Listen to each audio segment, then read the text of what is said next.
हरे कृष्णा दोस्तों, स्वागत है आपका आपके अपने चैनल भक्ति की शक्ति में। कल के एपिसोड में हमने सुनी कार्तिक मास महात्म्य कथा का अध्याय पहला। आज हम सुनेंगे कार्तिक मास महात्म्य कथा का अध्याय दूसरा। तो आइए शुरू करते हैं। भगवान श्री कृष्ण आगे बोले, हे प्रिय, जब गुणवती को राक्षस द्वारा अपने पति एवं पिता के मारे जाने का समाचार मिला तो वह विलाप करने लगी। हे नाथ, हे पिता, मुझको त्याग कर तुम कहाँ चले गए? मैं अकेली स्त्री तुम्हारे बिना अब क्या करूँगी? अब मेरे भोजन वस्त्र आदि की व्यवस्था कौन करेगा? घर में प्रेम पूर्वक मेरा पालन पोषण कौन करेगा? मैं कुछ भी नहीं कर सकती। मुझ विधवा की कौन रक्षा करेगा? मैं कहाँ जाऊँ? मेरे पास तो अब कोई ठिकाना भी नहीं रहा। इस प्रकार विलाप करते हुए गुणवती चक्कर खाकर धरती पर गिर पड़ी और बेहोश हो गई।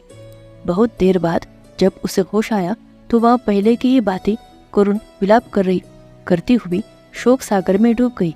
कुछ समय के पश्चात जब वह संभली तो उसे ध्यान आया कि पिता और पति की मृत्यु के बाद मुझे ही उनकी अंतिम क्रिया करनी चाहिए, उससे उसकी गति हो सके। इसलिए उसने अपने घर का सारा सामान बेच दिया और उससे प्राप्त धन से उसने अपने पिता एवं पति का श्राद्ध आदि कर्म किया। तत्पश्चात वह उसी नगर में रहते हुए 8 पहर भगवान विष्णु की भक्ति करने लगी। उसने मृत्यु पर्यंत तक नियम पूर्वक सभी एकादशियों का व्रत और कार्तिक महीने के उपवास एवं व्रत किए। हे प्रिय, श्री कृष्ण जी कहते हैं, हे प्रिय, एकादशी और कार्तिक व्रत मुझे बहुत ही प्रिय है। इनसे मुक्ति, भुक्ति और पुत्र तथा संपत्ति प्राप्त होती है।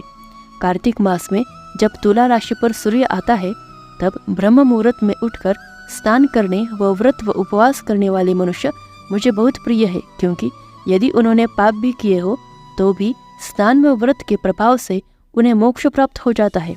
कार्तिक में स्नान, जागरण, दीपदान तथा तुलसी की पौधे की रक्षा करने वाले मनुष्य साक्षात भगवान विष्णु के समान होते हैं।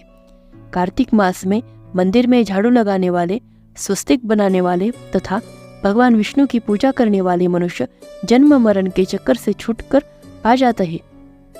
यह सुनकर गुणवती भी प्रतिवर्ष श्रद्धा पूर्वक कार्तिक का व्रत और भगवान विष्णु की पूजा करने लगी। हे प्रिय, एक बार उसे ज्वर हो गया और वह बहुत कमजोर भी हो गई। फिर भी वह किसी प्रकार गंगा स्नान के लिए चली गई। गंगा तक तो वह पहुंच गई, परंतु शीत के कारण वह बुरी तरह से कांप रही थी।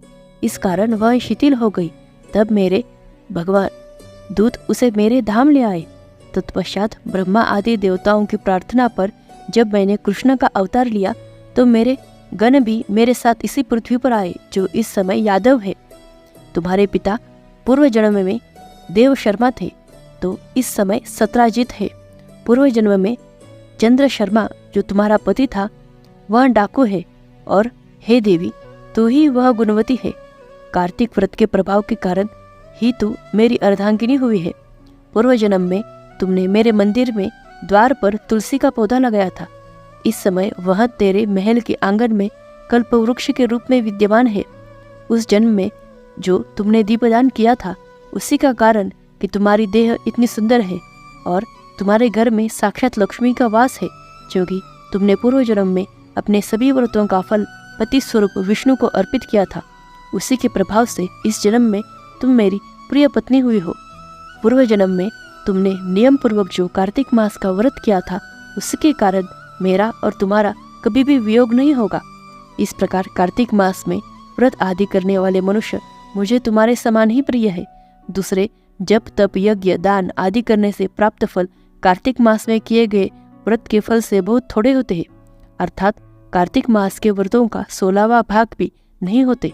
इस प्रकार सत्यभामा भगवान श्री कृष्ण के मुख से अपने पूर्व जन्म के पुण्य का प्रभाव सुनकर बहुत प्रसन्न हुई। भक्तों, जैसे कि हम सब जानते हैं, कार्तिक मास की पूजा एवं व्रत तुलसी माता की पूजा और आरती के बिना पूर्ण नहीं होते। इसलिए आज की कथा का दूसरा अध्याय समाप्त होने के बाद हम तुलसी चालीसा और तुलसी आरती भी अवश्य सुनेंगे। तो अब शुरू करते हैं तुलसी चालीसा।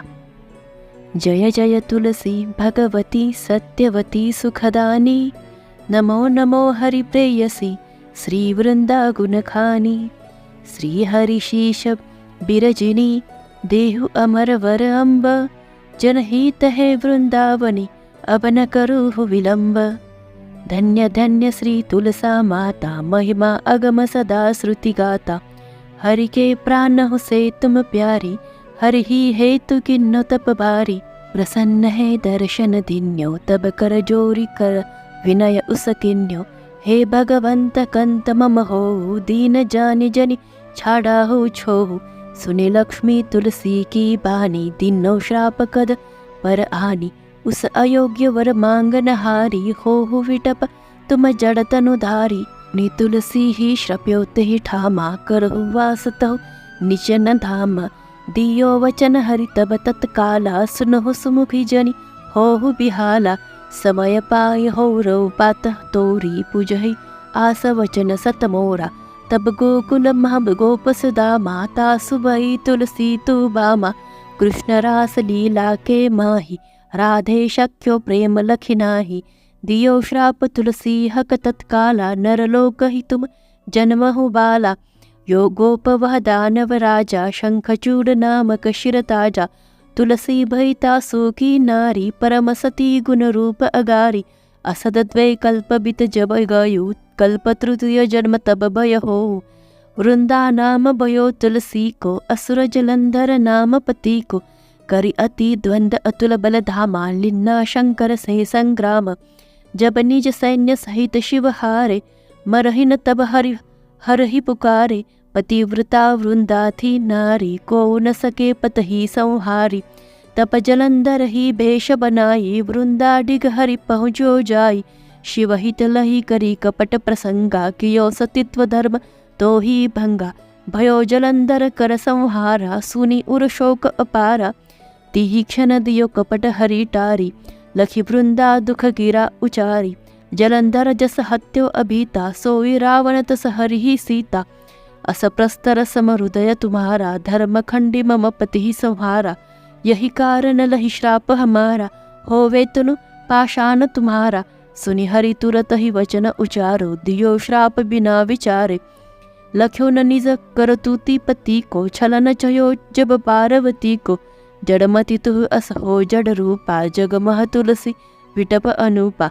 दग्व रूप हम शाली ग्रामा, नंद गंडकी नदी गंडकी बिचल लामा। जो तुलसी दल हम ही चढ़ाइवे, सब सुख भोगी परम पद पइये। बिन तुलसी हरि जलत शरीरा, अतिशय उठत शीश उर पीरा। जो तुलसी दल हरि शिर धारत, सो सहस्त्र गट अमृत डारत। तुलसी हरि मन रज्ज निहारी, रोग दोष दुख भंजन हारी। प्रेम सहित हरि भजन निरंतर, तुलसी राधा में नाही अंतर। व्यंजन हो 56 प्रकारा, बिन तुलसी दल नहीं हरि प्यारा। सकल तीर्थ तुलसी तरु छाही, लहत मुक्ति जन संशय नाही। कवि सुंदर इक हरि गुण गावत, तुलसी ही निकट सहस गुण पावत। बसत निर्कट दुर्वासा धामा, जो प्रयास ते पुरवन लामा। पाठ करहि जो नित नर नारी, होहु सुख बाशहि त्रिपुरारी। तुलसी चालीसा पढ़हु तुलसी तरु ग्रहधारी। दीप दान करी पुत्र फल पावहि बंध्यो नारी। सकल दुख दरिद्र हरिहार है, परम प्रसन्न अशय जन। लड़हि ग्रह बसहि पूर्ण अत्र, लाहि अभिमत फल जगत मह। लाहि पूर्ण सब काम, जेई दल अर्पहि तुलसी। तह सहस बसहि हरि राम। तुलसी महिमा नाम लख तुलसी, सूथ सुख राम। मानस चली सचरचो, जगमह तुलसीदास। अब सुनेंगे तुलसी आरती। तुलसी महारानी नमो नमो, हरि की पटरानी नमो नमो। धन तुलसी पूरन तप कीनो, शालिग्राम बनी पटरानी। जाके पत्र मंजरी कोमल, श्रीपति कमर चरण लपटानी। तुलसी महारानी नमो नमो, हरि की पटरानी नमो नमो। धूप दीप नैवेद्य आरती, पुष्पन की वर्षा बरसानी। 56 भोग 3600 व्यंजन, बिन तुलसी हरि एक न मानी। तुलसी महारानी नमो नमो, हरि की पटरानी नमो नमो। सब सखी में या तेरो यश गावे, भक्ति दान दी जय महारानी। नमो नमो तुलसी महारानी, न तुलसी महारानी नमो नमो। तुलसी महारानी नमो नमो, हरि की पटरानी नमो नमो।